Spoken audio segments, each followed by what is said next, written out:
Hello friends, ज्ञान study classes channel में आपका फिर से स्वागत है। मैंने पिछले क्लास में बंगाल विभाजन यानी स्वदेशी आंदोलन के बारे में चर्चा किए थे। यानी स्वदेशी आंदोलन यानी बंगाल विभाजन का जो है कहाँ कहाँ इसका विस्तार हुई थी और उनकी क्या क्या विशेषताएं हुई थी।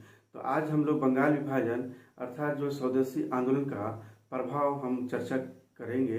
तो सबसे पहले देखते हैं कि कांग्रेस पर जो प्रभाव सबसे पहले प्रभाव पड़ा था, क्योंकि उस समय जो था वह कुछ ऐसे तीव्र आक्रोश हो रहे थे इस समय का, जो नरमपंथी जो विचारधारा से निकल कर कुछ गर्मपंथी विचारधारा के व्यक्ति जो है निकल कर बाहर हो रहे थे। इस समय जो देखते हैं कि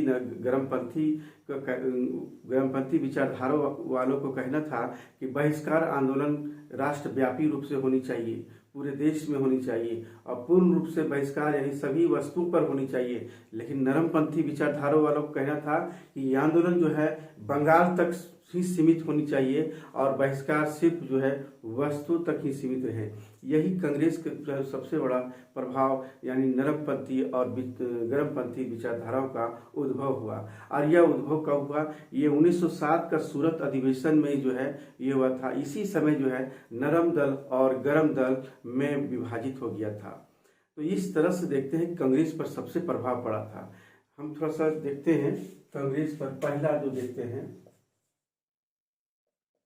कांग्रेस पर प्रभाव, सबसे पहला कांग्रेस पर प्रभाव, इसी में जो है हमारा जो है नरमपंथी विचारधारा, नरमपंथी विचारधारा और यहाँ एक और गर्मपंथी विचारधारा निकल कर प्रस्फुटित हो रही थी। और हम देखते हैं कि नरमपंथी ये गर्मपंथी जो विचारधारा थे ये पूर्ण बहिष्कार के थे और नरम जो थे ये पूर्ण रूप से नहीं, सिर्फ बंगाल तक ही सीमित कर थे। 1907 में ही हमारा जो है सूरत अधिवेशन में जो है नरम दल और गर्म दल का विभाजित हो गया था। यानी हमारा जो है 1907 का सूरत का कांग्रेस अधिवेशन में ही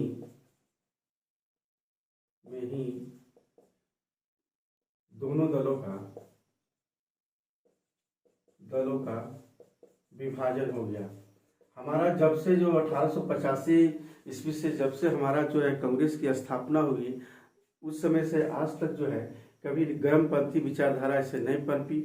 लेकिन ऐसी जो है बंगाल विभाजन के समय ऐसी आक्रोश लोगों में हुई जो इस समय जो है प्रस्फुटित होकर जो है उभर कर सामने होने लगे। और ये 1907 का जो है सूरत अधिवेशन होती है, वहीं पर कांग्रेस की अधिवेशन होती है, ये दो भागों में बढ़ जाती है। तो इस तरह से देखते हैं कि कांग्रेस पर प्रभाव पड़ा था। दूसरा हम देखते हैं कि सरकार क्या कर रही थी इस समय के साथ। जो है सरकार जो है यानी ब्रिटिश सरकार जो है समझौता और दमन और उन्मूलन का काम कर रही थी। यानी सरकार क्या कर रही थी इस समय?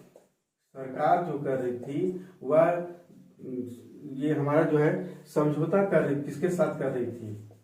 यानी समझौता, दमन और उन्मूलन।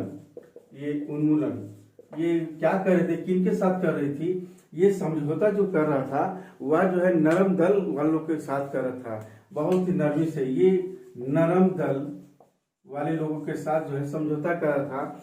दमन ये जो था वह गर्म दल वालों के साथ कर रहा था। यानी गर्म दल वालों के साथ जो है ये दमन का कार्य कर रहा था। और इसी तरह जो है हमारा उन्मूलन किसका? कांग्रेस पर कर रहे थे। कांग्रेस को नकार दिया। यहाँ पर जो क्या कर दिया, कांग्रेस को जो है नकार दिया या उन्मूलन कर दिया कांग्रेस पर तो है। तो इस तरह से सरकार की यह नीति थी इस बंगाल विभाजन के समय। और इस समय एक और बात हुई थी कि 1906 में ही जो है मुस्लिम लीग की स्थापना हो गई थी। यानी ढाका के जो नवाब सलीमुल्लाह जो थे और मुहसिन उल मुल्क और आगा खान जो है इस समय जो है मुस्लिम लीग की स्थापना हो गई थी। ये भी कारण है। ये हमारा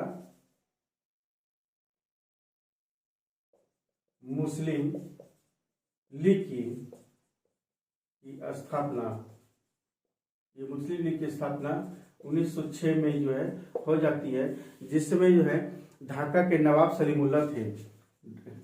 ढाका के नवाब सलीमुल्लाह और मोहसिन उल मुल्क जो थे, और आगा खां थे, आगा खां भी थे, और मोहसिन उल मुल्क, ये सब क्या कहते हैं, इसी समय में जो है मुस्लिम लीग का स्थापना हो रही थी। तो सबसे पहले देखते हैं ये कांग्रेस कब था। दूसरा हम देखते हैं क्रांतिकारी आंदोलन पर प्रभाव पड़ रहा था, क्योंकि जब हम देखते हैं कि 1908 में स्वदेशी आंदोलन धीरे धीरे जो नेतृत्व विहीन होने लगे, तब लोगों के युवाओं में, विद्यार्थियों में जो है यानी क्रांतिकारी आंदोलन की तरफ बढ़ना प्रारंभ हुआ, क्योंकि इतनी आक्रोश हो रही थी लोगों के प्रति, जिसके कारण से जो है यह जो क्रांतिकारी आंदोलन की तरफ लोग उमड़ पड़े। तो इस तरह से हम देखते हैं क्रांतिकारी आंदोलन पर प्रभाव।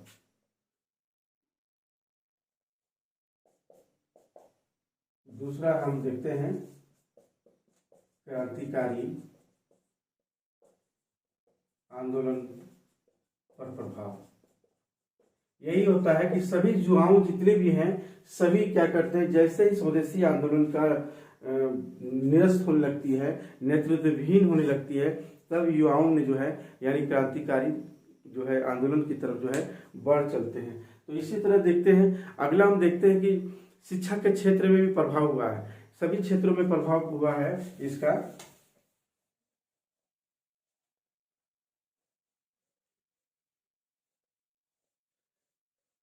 इसका हम देखते हैं कि शिक्षा के क्षेत्र में प्रभाव पड़ा, यानी शिक्षा के क्षेत्र में प्रभाव। ये प्रभाव शिक्षा के जो क्षेत्र में जो प्रभाव हुई, यह जो तो देखते हैं बहुत सारे विद्यार्थियों ने जो है अपनी शिक्षा का बहिष्कार किया था इस समय में, और पूरी ताकत के साथ किए थे लोग। अतः स्वदेशी शिक्षा व्यवस्था क्या लोगों ने करना प्रारंभ कर दिया था। कुछ कुछ क्षेत्र स्तर पर जो है, जो छोटे स्तर पर जो है स्वदेशी शिक्षा का व्यवस्था करने का पूरा पुरजोर हुआ। इसमें सबसे बड़ी थी डॉक्टर एस.के. मलिक जो थे, अध्यक्षता में एक शिक्षा कोष की स्थापना हुई थी कि शिक्षा अगर दी जाए तो ऐसे कैसे दिया जाए, उसके लिए कुछ जो है मेहताना या पारिश्रमिक दिए जाए। इसके लिए जो दान विभाग खोला गया, जिसमें सर्वाधिक दान जो है माना जाता है कि उस समय 100 रुपया का दान जो है श्याम सुंदर चक्रवर्ती जो दिए थे उस समय, और वह दान जो था, दान के द्वारा ही जो है या शिक्षा कोष के द्वारा ही जो है लोगों को जो है या शिक्षा की व्यवस्था की जाने लगी। यहाँ तक कि कलकत्ता के टाउन हॉल में भी एक सभा बुलाई गई, और उस समय जो है रास बिहारी जो घोष के द्वारा जो है एक अध्यक्षता की गई थी यहाँ। और अध्यक्षता में देखते हैं कि राष्ट्रीय शिक्षा परिषद का गठन किया गया, और यह जो है जब राष्ट्रीय शिक्षा परिषद का गठन किया यानी 15 अगस्त 1906 ईस्वी में, इसके प्रथम अध्यक्ष फिर जो है सतीश चंद्र मुखोपाध्याय जो है इनका जो है अध्यक्ष बने। और इस तरह से देखते हैं कि शिक्षा के क्षेत्र में जो है प्रभाव पड़ने लगा, यानी विदेशी शिक्षा की बहिष्कार और हमारे स्वदेशी शिक्षा का जो है उसकी जो है व्यवस्था होने लगी। इस तरह से हम देखते हैं कि, और हम देखते हैं कि और शिक्षा के क्षेत्र में देखते हैं कि बंगाल जो है नेशनल जो कॉलेज की स्थापना की गई, और वहाँ उसके प्रथम जो अध्यक्ष जो बने थे अरविंद घोष बने थे। पहले क्या था कि इन्हें बहुत कम मेहताना मिलता था, जिससे 75 रुपये महीना मिलता था, लेकिन बाद में जो है 150 रुपये कर दिया गया। वहीं देखते हैं कि बड़ौदा के जो रियासत के यहाँ जब शिक्षा दी जाती थी उनके पुत्रों को या उनके सगे संबंधी को, तो वहाँ पर उनके उन शिक्षा को क्या दी जाती थी, 750 रुपये की जो है यानी मेहताना दी जाती थी मंथली, तो उस पर नौकरी करते थे इस तरह से। लेकिन इस समय का जो है हमारा बहुत कम मेहताना मिलती थी। तो इसी तरह देखते हैं कि बंगाल नेशनल कॉलेज की देखें हम, एक और देखते हैं कि बंगाल जो है टेक्निकल इंस्टीट्यूट की जो है स्थापना की गई थी, यानी तकनीकी शिक्षा प्रसार के लिए, यानी उसका जो संचालन कार्य जो थे वह तारक नाथ ही थे, जो इनका बंगाल टेक्निकल इंस्टीट्यूट की स्थापना किए थे। तो इस तरह से हम देखते हैं, थोड़ा लिख देते हैं कि शिक्षा के क्षेत्र में जो प्रभाव पड़ा, मतलब अनेक विद्यार्थियों ने जो है शिक्षा का जो है, अनेक विद्यार्थियों ने विदेशी शिक्षाओं का बहिष्कार किया, और स्वदेशी शिक्षा का जो है बढ़ावा दिया। इसी तरह हम और देखते हैं कि इस समय जो है डॉक्टर एस.के. मलिक की अध्यक्षता में राष्ट्रीय कोष की स्थापना की गई। Doctor S K. मलिक की अध्यक्षता में राष्ट्रीय कोष की स्थापना की गई। राष्ट्रीय कोष की स्थापना की गई। और हम देखते हैं कि इस समय जो है सर्वाधिक दान जो है श्याम सुंदर ने दी थी। कलकत्ता के टाउन हॉल में जो है इसकी राष्ट्रीय शिक्षा परिषद का गठन किया गया, और यह इसमें राष्ट्रीय शिक्षा परिषद का गठन किया गया। यानी हमारा राष्ट्रीय शिक्षा परिषद का जो गठन किया गया, और इसका जो अध्यक्ष जो थे वह हमारा सतीश चंद्र मुखोपाध्याय अध्यक्ष थे। सतीश चंद्र मुखोपाध्याय थे।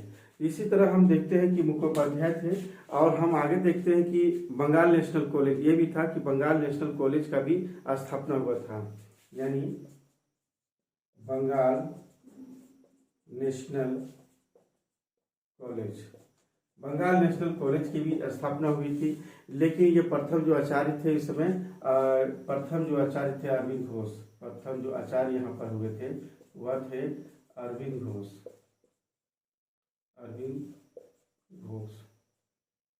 ये बने थे। तो इसी तरह देखते हैं बंगाल टेक्निकल इंस्टीट्यूट की स्थापना की गई थी। यानी बंगाल इंस्टीट्यूट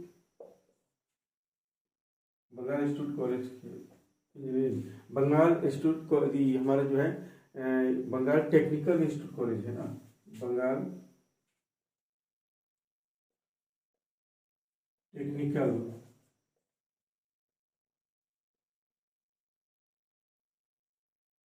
कॉलेज की स्थापना की गई थी।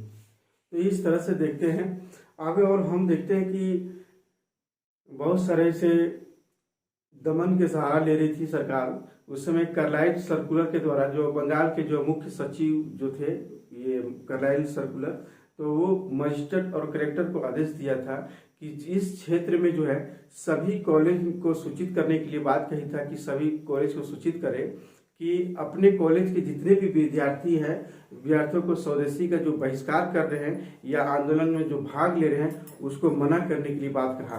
यहाँ ये भी कहा कि अगर वह असफल हो जाने पर कॉलेज पर कार्रवाई की जाएगी, अगर कोई भी ऐसा करे उस पर हम कार्रवाई करेंगे। तो इस तरह से जो है अगर पकड़े जाएंगे तो विश्वविद्यालय से संबंधित जितने भी आपको निरस्त कर दिया जाएगा या जो है आपको हटा दिया जाएगा। तो इस तरह से जो है इन्होंने बात कही थी। आगे हम देखते हैं कि सर्कुलर, ये पूर्वी बंगाल में जो है लाइट सर्कुलर के अंतर्गत जो है इसमें ये भी बात कहा था कि जो युवा जो लड़के जितने भी हैं जो वंदे मातरम का नारा लगाएंगे उसको हम आयुक्त करेंगे, उसको यहाँ नौकरी से हटा। नौकरियों में बहुत सारे ऐसे लोग थे, युवाओं थे जो उन्होंने वंदे मातरम का नारा लगाए थे इस स्वदेशी आंदोलन में, तो कह रहे थे कि इन्होंने आदेश दिया था लाइन सर्कुलर के द्वारा जो था, क्योंकि पूर्वी बंगाल का सर्कुलर था उस समय, तो इन्होंने कहा था कि वंदे मातरम का जो नारा लगाने से जो बाज अगर नहीं मानेंगे या बहिष्कार में भाग लेंगे उन्हें सरकारी नौकरी से उसे हाथ धोना पड़ेगा, ऐसी बातें कहा था। इस पर जो है 2 कॉलेजों पर कार्रवाई की गई थी, एक बनवारी लाल और एक विक्टोरियल कॉलेज था, उस पर जो है कार्रवाई की गई थी। और उस समय जो है ब्लूमफील्ड फुलर के द्वारा जो है कलकत्ता विश्वविद्यालय से इनकी संबंध जितनी भी सारी चीजें थी उसकी निरस्त कर दी थी कॉलेज का।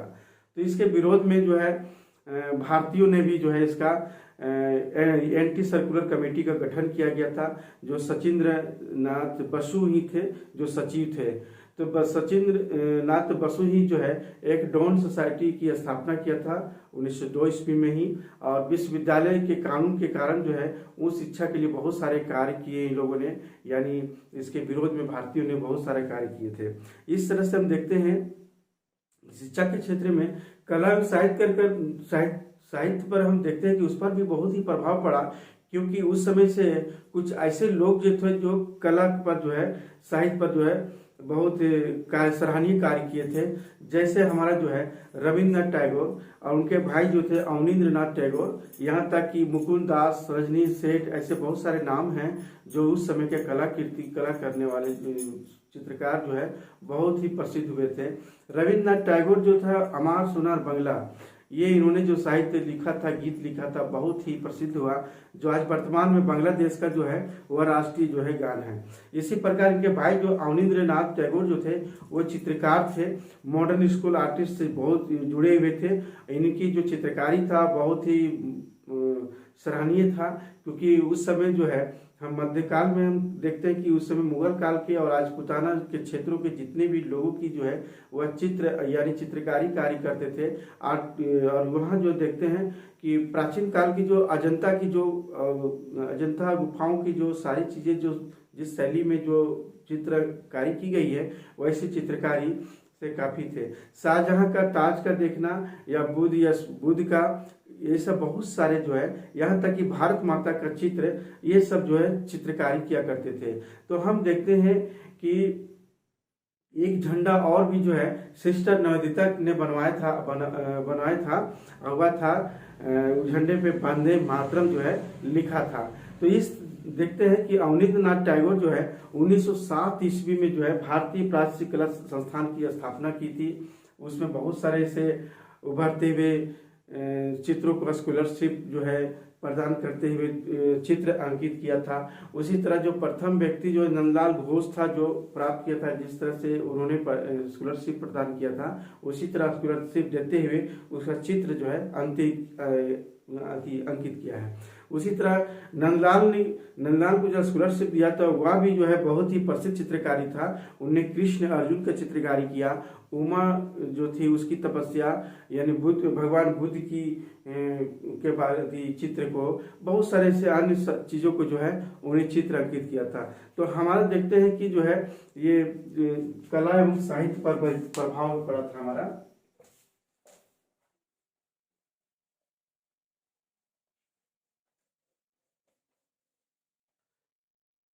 तो कला एवं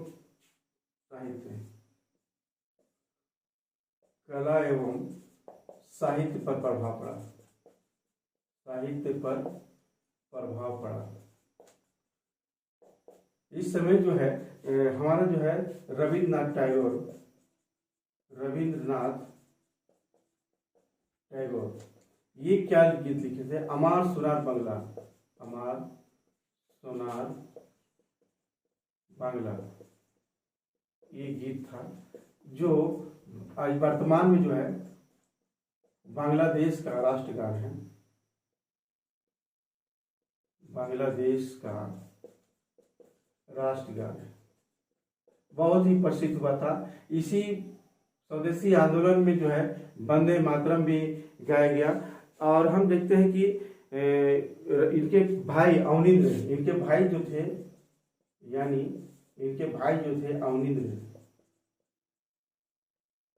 टैगोर, ये भी जो है चित्रकारी में जो है बहुत आगे था। इन्होंने जो मॉडर्न स्कूल से जुड़ा हुआ था, यानी मुगलों को मुगल काल के राजपूताना का ये सब सारे चित्र बनाते थे, भारत माता का भी चित्र बनाते थे। तो इन्होंने जो है यानी ये आर्टिस्ट थे, चित्रकार थे, ये भी क्या थे, चित्रकार थे। और ये चित्रकार किस करते थे, यानी मुगलों का समय का, राजपूतों का, और हमारा प्राचीन काल के जो है एलोरा अजंता के चित्रों का जो है ये चित्र अंकित किया करता था। यहाँ तक कि भारत माता का भी जो है, यानी भारत माता का चित्र भी अंकित करता था, चित्रकारी करता था। और यह जो चित्रकारी करता था यानी कई आंदोलनों में झंडे के रूप में प्रयोग किया गया, यानी बहुत सारे आंदोलनों में है ना,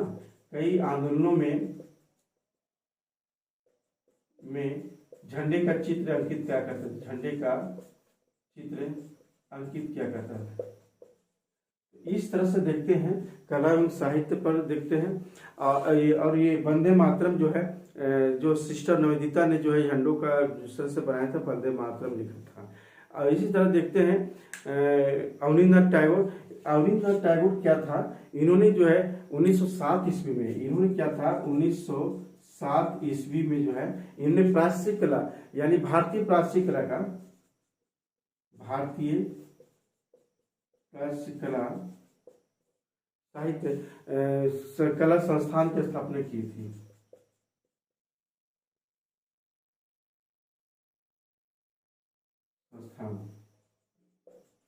संस्थान की जो है स्थापना की थी इन्होंने, ये स्थापना किया था। और इस तरह से जो है अवनींद्रनाथ टैगोर का था। अगला हम देखते हैं, इसको मिटाते हैं।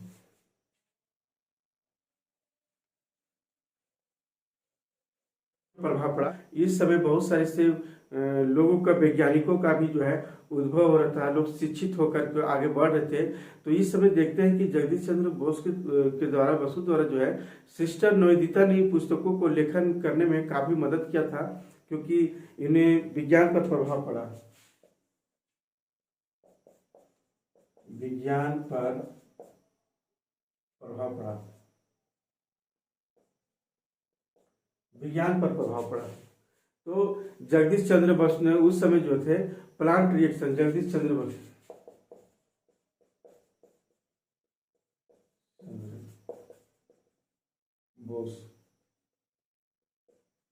तो ये जो थे इन्होंने भी जो है अपने पुस्तक लिखे थे। इनकी पुस्तक का नाम है प्लांट रिएक्शन। और एक और हमारा इसमें था कॉम्परेटिव इलेक्ट्रॉनिक, कॉम्परेटिव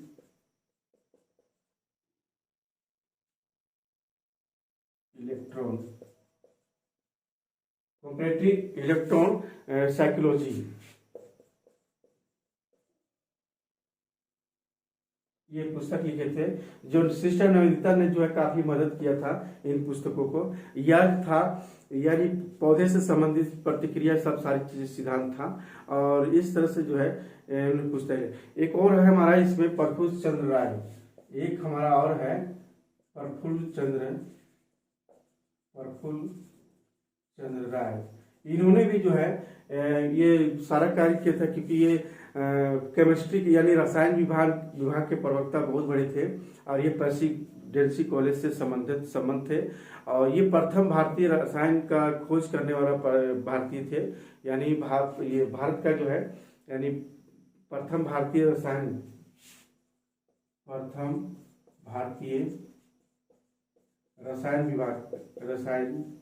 विषय का खोज करने वाला अन्वेषक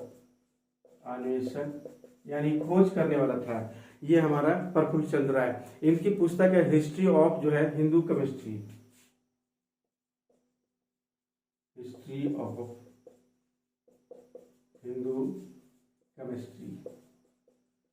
इनकी भी पुस्तक जो है बहुत ही फेमस है। और इस तरह से बंगाल में जो है इन्होंने बंगाल केमिकल फैक्ट्री की भी स्थापना किया था। बंगाल में जो है, यानी बंगाल में इन्होंने जो है केमिकल इंडस्ट्री, यानी बंगाल जो है केमिस्ट्री जो है, बंगाल में केमिस्ट्री फैक्ट्री यानी फैक्ट्री की स्थापना किया था। तो यहाँ पर हम देखते हैं कि इस स्वदेशी आंदोलन में कि उद्योग धंधों पर भी प्रभाव पड़ा, क्योंकि हम देखते हैं कि विदेशी वस्तुओं का बहिष्कार जब किया गया, स्वदेशी की मांग किया गया, तो इसी समय में जो बंगाल केमिस्ट्री फैक्ट्री की भी स्थापना किया गया, जिसमें बहुत सारे स्वदेशी का जो मांग था, स्वदेशी उद्योग धंधों का जो ये स्वदेशी वस्तुओं का जिस तरह से जो अपनाया गया, जो बढ़ाया गया, तो इस बंगाल केमिकल फैक्ट्री की स्थापना के साथ साथ यहाँ क्या बनने लगे, यानी दिया सलाई, साबुन, कपड़ा, छोटे छोटे जितने भी सारे चीजें थी अपने घर का दैनिक यानी डेली का जो यूज करने वाला था, इन वस्तुओं को कारखाने में जो है बनाना प्रारंभ किया। इस समय और हम देखते हैं कि ये उद्योग धंधों पर प्रभाव पड़ा था, उद्योग पर प्रभाव।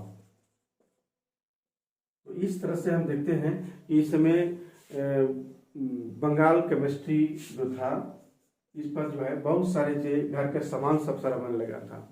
इसमें हम देखते हैं कि इसका प्रभाव और पड़ा था। इसी पीरियड में जो है कई बैंकों की स्थापना हुई थी, जैसे bank of India, bank of Baroda और central bank of India, bank of Mysore, ये सब जो है इसी समय जो है स्थापना भी हुई थी।